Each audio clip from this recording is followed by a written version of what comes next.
हमारी एक साथी एडवोकेट सुधा भारद्वाज जो विदेश से पढ़कर आई और इस देश में गरीबों के लिए उन्होंने वकालत करने का काम शुरू किया। आदिवासी इस समय देश में सबसे ज्यादा आदिवासी जेल के अंदर हैं और उनके जल जंगल जमीन को बचाने के लिए, उनके अधिकारों की जानकारी देने के लिए सुधा भारद्वाज जी काम करती हैं। पर हमने देखा कि उन्हें जेल के अंदर डाल दिया और एक लंबे समय तक वो जेल के अंदर रही। तो ये जो लोग इस देश में जनता की आवाज बनकर उभरते हैं, उन्हें दबाने का काम इस सरकार द्वारा किया जा रहा है। और विनाश काले विपरीत बुद्धि जिसको हम कह सकते हैं, वह काम इस महाराष्ट्र की सरकार ने किया है। जिन पद चिन्हों पर कांग्रेस चल रही थी, उसी पद चिन्हों पर चलने का काम भारतीय जनता पार्टी भी कर रही है। जैसे कि हमारी वक्ता निर्मला जी ने कहा, हत्या अगर हम डेफिनेशन पढ़ेंगे तो हम हत्या शब्द की डेफिनेशन जो पढ़ेंगे वो भारतीय दंड संहिता में पढ़ेंगे, जिसको ये न्याय संहिता के नाम पर लेकर आए। तो वो परिभाषा के अंतर्गत तो ये शब्द आता ही नहीं है। तो जिस देश में लोकसभा और विधानसभा से कानून बनते हैं, कानून वहीं से बनते हैं, और कानून के निर्माता अगर उस शब्द का अर्थ भी ना समझ पाए तो इससे ज्यादा दुखद और कुछ भी इस देश के लोगों का नहीं हो सकता। क्योंकि जो अधिकारी बैठे हैं, जो एसी कमरे के अंदर बैठे हैं, दिक्कत यह है कि चुने हुए प्रतिनिधि वो काम कर रहे हैं जो अधिकारियों को करना चाहिए, और अधिकारी वो काम कर रहे हैं जो चुने हुए प्रतिनिधियों को करना चाहिए। मतलब ट्रांसफर करने का काम हमारे चुने हुए प्रतिनिधि करेंगे, किसी योजना को लाने का काम हमारे प्रतिनिधि करेंगे। अभी हम मुख्य तौर पर देख रहे हैं लगातार सड़कें टूट रही हैं, पुल बह रहे हैं, एयरपोर्ट पर लोगों की मौतें हो रही हैं, और अगर बोलोगे तो इस एक्ट के अंतर्गत हम तुमको जेल के अंदर डालने का काम करेंगे। तो सरकारें पूरी तरीके से भ्रष्टाचार से लिप्त हैं और अपनी सुरक्षा के लिए वो इस तरीके के कानून को बनाने का काम कर रहे हैं। हमारे बीच में जागृति राही जी जुड़ चुकी हैं। जागृति जी, आप इस पर अपनी टिप्पणी दीजिए।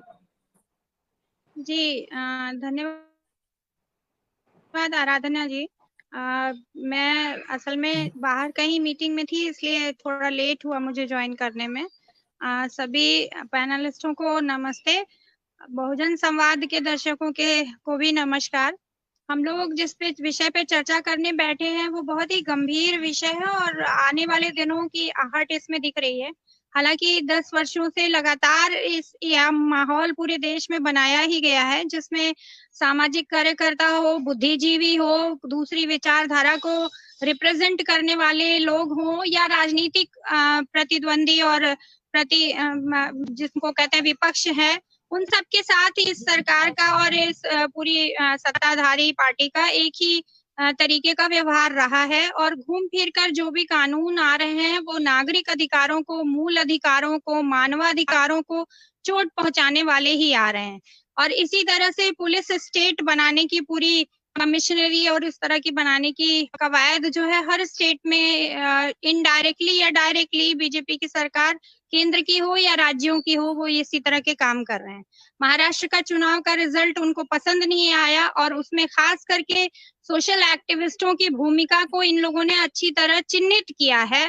और मुझे लगता है कि उसी का प्रतिफल है कि ये इस तरह से कानून लेकर के आ रहे हैं, जिसका घोर विरोध होना चाहिए। क्योंकि देखिए, हम लोगों ने जो लड़ाई लड़ी है वो देश के संविधान को बचाने की, लोगों के हकों को बचाने की लड़ाई है। और अल्टीमेटली ये समझ में आता है कि इस तरह के जितने भी कानून लागू हुए 1 जुलाई से, चाहे वो नई सीआरपीसी जो लागू की गई हो या इस तरह के कानून जो स्टेट में लाए जा रहे हैं, क्योंकि वो अल्टीमेटली वो सारे स्टेट में रिप्लिकेट होंगे। तो हमें लगता है कि जो ये बुलडोजर नीति है, मैं तो इस कानूनों को इसको वो यही मानती हूँ कि ये संविधान पर हमला है और उसकी मूल भावना पे, नागरिक अधिकारों पर हमला है। और इसको इसलिए जो है इसका विरोध होना चाहिए, और ना सिर्फ विरोध होना चाहिए, ये बात समझी जानी चाहिए कि हम बड़ी मुश्किल से 200 साल की लड़ाई लड़के आजादी हमको मिली और बड़ी शहादतों के बाद मिली, जिसमें इन लोगों का कोई योगदान नहीं था। तो ये तो नागरिक आजादी के कभी भी समर्थक और सामाजिक न्याय के और बराबरी के कभी भी समर्थक रहे नहीं है लोग। तो अब लोगों को हमको और ज्यादा जागरूक करने की जरूरत है, क्योंकि ये लड़ाई दरअसल में जनता ही लड़ेगी और जनता को ही आगे आकर के करना पड़ेगा, क्योंकि किसी एक व्यक्ति या कोई एक समूह या कोई एक संगठन अब सामने खड़ा होकर नहीं कर सकता। वो उनको टारगेट किया जाएगा और उनको बारी बारी से चुन चुन के उनके साथ बर्ताव वही होगा। अभी भी हम लोग याद करें कि वो चाहे स्टेन स्वामी हो, चाहे और भीमा कोरेगांव के समय में अंदर किए गए तमाम लोग हों, या तमाम शर्जिल इमाम से लेकर और उमर खालिद से लेकर, वो 4-4 5-5 सालों से जेल में है लोग, और तमाम ऐसे किसानों की 700 किसानों की शहादत हुई है आंदोलनों में। तो ये पूरा 10 साल का जो कार्यकाल था वो शहादतों का और लोगों की लड़ाइयों का काल रहा है, और आगे की लड़ाई और मुश्किल होती जा रही है। चाहे भले ही विपक्ष को थोड़ी सफलता मिली है, लेकिन वो भी लड़ाई इन लोगों के लिए एक चेतावनी का काम कर गई है। जो रिजल्ट आया है, आज भी जो रिजल्ट आया है, जिस तरह से उपचुनावों में रिजल्ट आया है, वो सबको लेकर के ये लोगों का एग्रेशन और बढ़ेगा। तो हम लोगों को उसकी ऐसी समझदारी रखते हुए और जनता को ये मैसेज देने की जरूरत है कि भाई, ये जो अभिव्यक्ति की आजादी हो या तमाम तरह से जो भी किया जा रहा है, उसका शिकार अंततः तो अल्पसंख्यक होंगे, औरतें होंगी, दलित होंगे, आम लोग होंगे, वनवासी आदिवासी लोग होंगे। ये समझो समाज के तबके हैं, वही होने वाले हैं इस सब का शिकार। तो उनको अपनी लड़ाई संविधान को बचाने की और मूल अधिकारों को बचाने की बड़े पैमाने पर नागरिक के तौर पर लड़नी पड़ेगी। नहीं तो इस देश के में इसी तरह से पुलिस स्टेट और कानून के नाम पर गैर कानूनी तरीके से राज चलाया जाता रहेगा। धन्यवाद।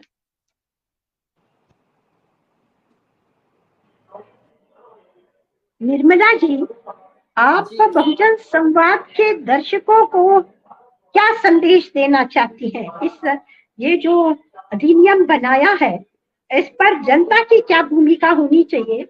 तो बहुजन संवाद के दर्शकों के लिए आपका कोई संदेश? बहुजन संवाद के दर्शकों को मैं यही संदेश देना चाहती हूँ कि सबसे पहले आपने ये जो विषय के ऊपर चर्चा की, वो बहुत ही ज़रूरी थी और नीड ऑफ द आवर था, और हमें इससे बहुत ही अलर्ट होना चाहिए। इसका मतलब है कि सरकार को पता चल गया है कि लोग समाजवाद में विश्वास ज़्यादा करने लगे, भारतीय संविधान के बचाव में पूरी तरह से संगठित होकर लड़ रहे हैं। देश का जो लोकतंत्र है, देश का जो कानून है, उसकी रक्षा करने के लिए लोग इकट्ठा हो रहे हैं। इसका उन्हें अभी डर लग रहा है मौजूदा सरकार को। और अभी जो चुनाव में नतीजे आ गए लोकसभा में, और महाराष्ट्र ने उनको उनका सही रास्ता और योग्यता दिखाई है, तो इसी तरह का ट्रेंड हमको आगे देना चाहिए। हमें सरकार के ऊपर आवाज रखनी चाहिए कि आप लोकतंत्र की आवाज नहीं बंद कर सकते हैं। आप हमारे घटना में जो हमें फंडामेंटल राइट्स दिए हैं, उसके ऊपर आप एनक्रोच नहीं कर सकते हैं। हमारे लिए हमारी आज़ादी, हमारे लिए हमारा देश सबसे बड़ा प्यारा देश है। हम उसकी रक्षा करेंगे। हमारे देश की रक्षा करने के लिए हम सक्षम हैं, हमारे संविधान की रक्षा करने के लिए हम सक्षम हैं, और हमारे समाज में जो नेशनल इंटीग्रिटी है, कम्युनल हार्मनी है, एक जो अच्छा भाव है, वो हम लोग निर्भयता से सक्षम रखेंगे। ऐसे ऐसे कानून को हम लोग चुनौती देंगे, ऐसे ऐसे कानून को हम होने नहीं देंगे जो एक्चुअली लोकतंत्र की हत्या कर रहे हैं। लारा जी प्रोफेशन से एडवोकेट है। हम भारत के लोग भारत को प्रभुत्व संपन्न, समाजवादी, धर्मनिरपेक्ष, लोकतांत्रिक गणराज्य बनाने के लिए दृढ़ संकल्पित है। तो इस देश में जो कुछ भी गलत हो रहा है, क्योंकि भारत के संविधान को हमने बनाया है, हमने अंगीकृत किया है, और अगर कोई हमारे संविधान को नुकसान पहुंचाएगा, उस पर हमला करने की कोशिश करेगा, तो उसका विरोध करने की हम सबकी जवाबदेही है। अब बहुजन संवाद के दर्शकों को क्या संदेश देना चाहती हैं लारा जी? पहली बात तो लोकतंत्र में पार्टिसिपेट करना, डेमोक्रेसी में पार्टिसिपेट करना, ये हमारी फंडामेंटल ड्यूटी भी है और ये सिर्फ हमारा फंडामेंटल राइट नहीं है। और इसीलिए अगर कोई भी स्टेट की पॉलिसी हो या फिर अगर कोई भी स्टेट का डिसीजन हो, उसमें हमें अलर्ट सिटीजन्स के तौर पे हमें उसमें एंगेज होना ही पड़ेगा, हमें पार्टिसिपेट करना ही पड़ेगा। ये संविधान ने भी इसके बारे में पहले से सोच रखा था और इसके लिए प्रोविजंस बनाए थे। तो ये पूरा एक जो मुहिम जो चल रही है हमें आज हम हमारी आवाज को रोकने की या फिर हमारे लोकतंत्र को नष्ट करने की, ये पूरी गैर संवैधानिक एक मुहिम चल रही है। तो इसीलिए इस सिचुएशन में हमें सिटीजन्स के तौर पे, नागरिक के तौर पे बाहर निकल के हमारे हकों के लिए पहली बात तो लड़ना होगा। और आज हमें बहुत ही एक अलर्ट रोल प्ले करना है एज सिटीजन्स कि अगर कोई पॉलिसीज पास होती है, कोई ऐसे लॉज पास होते हैं, तो इसमें जानकारी पहली बात तो हमें लेना, to be aware about what is being pass, और साथ ही में उस प्रोसेस में, लॉ मेकिंग प्रोसेस में भी एंगेज करना, ये बहुत ही जरूरी हो गया है। ऐसे जो कानून हैं पीएसए के जैसे बाकी भी और सारे कानून भी हैं, ऐसे नहीं है कि यही एक रिप्रेसिव कानून है, बहुत सारे दूसरे रिप्रेसिव कानून भी यूज किए गए हैं। हम देखें अगर बॉम्बे में तो लगातार 144 का इस्तेमाल किया जाता है। तो 365 डेज अ ईयर अगर हम कहें, प्रोटेस्ट को कभी भी उन लोग आके इलीगल घोषित कर सकते हैं और लोगों के ऊपर केसेस डाल सकते हैं। तो ये बहुत सारे कानूनों का ऐसे दुरुपयोग करा जा रहा है। तो इसीलिए अलर्ट होना बहुत ही जरूरी है। और हम लोगों को हमारी जो स्पेस है, हमारी डेमोक्रेटिक स्पेस है, उसको बचाना और संविधान को बचाना, ये बहुत ज्यादा जरूरी हो गया है। तो पीएसए जैसे कानून को तो डेफिनेटली पास नहीं होना चाहिए। आगे चल के भी हमें इसका विरोध करना चाहिए। पीयूसीएल महाराष्ट्र ने आज स्टेटमेंट निकाला है, Maharashtra special public security act, public security bill 2024 के अगेंस्ट। और उसको भी मैं लोगों को कहना चाहूंगी, आप पीयूसीएल के सोशल मीडिया पे जाके इसे पढ़ सकते हैं और इसके बारे में थोड़ी जानकारी ले सकते हैं। और हमें आगे चल के इन ऐसे कानूनों के बारे में, ऐसे ड्रकोनियन जो लॉज है और पीएसए जैसे जो बिल्स है जो अभी लाने की कोशिश की जा रही है, इसके बारे में हमें चेतना हमारी बढ़ानी पड़ेगी, करनी पड़ेगी, और हमें डिस्कशन भी हमारे जारी रखने पड़ेंगे। जी तारा जी, आपने बिल्कुल सही कहा कि हमारे कुछ दायित्व भी हैं और हमारे दायित्वों के बारे में संविधान के आर्टिकल 51A में इस बात का उल्लेख किया है कि हमारी क्या क्या जवाबदेही है, और बहुजन संवाद अपनी इस जवाबदेही को निभाने का काम बखूबी कर रहा है। मैं डॉक्टर अनंत प्रकाश तिवारी जी से कहूंगी, आप दर्शकों को क्या संदेश देंगे? संदेश तो एक ही है कि जनतंत्र को जिंदा रखने के लिए एकाधिकारवादी तानाशाही प्रवृत्ति के जो भी लोग हैं, उनका एकमात्र उद्देश्य रहता है कि सबको दबा करके चुप करा दो।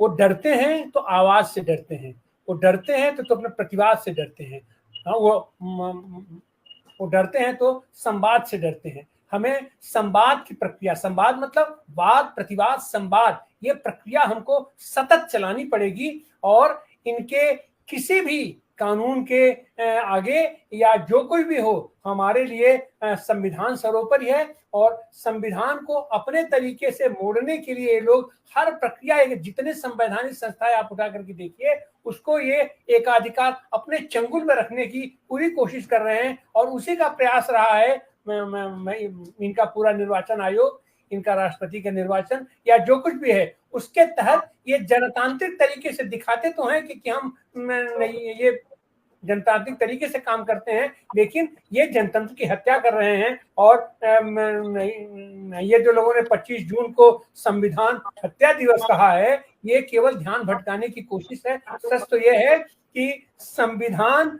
हत्या दशक मनाया जाना चाहिए। जो ये लोग पूरे इस 10 सालों में किए हैं या 1947 के पहले ये लोग करते रहे हैं, उन सारी चीजों को ऐतिहासिक पृष्ठभूमि में इसके बाद, और इसके लिए जनता के बीच जाकर के जनता को सतत संवाद के लिए प्रशिक्षित करने की आवश्यकता है। जो काम हमारे राजनीतिक दलों के, जो काम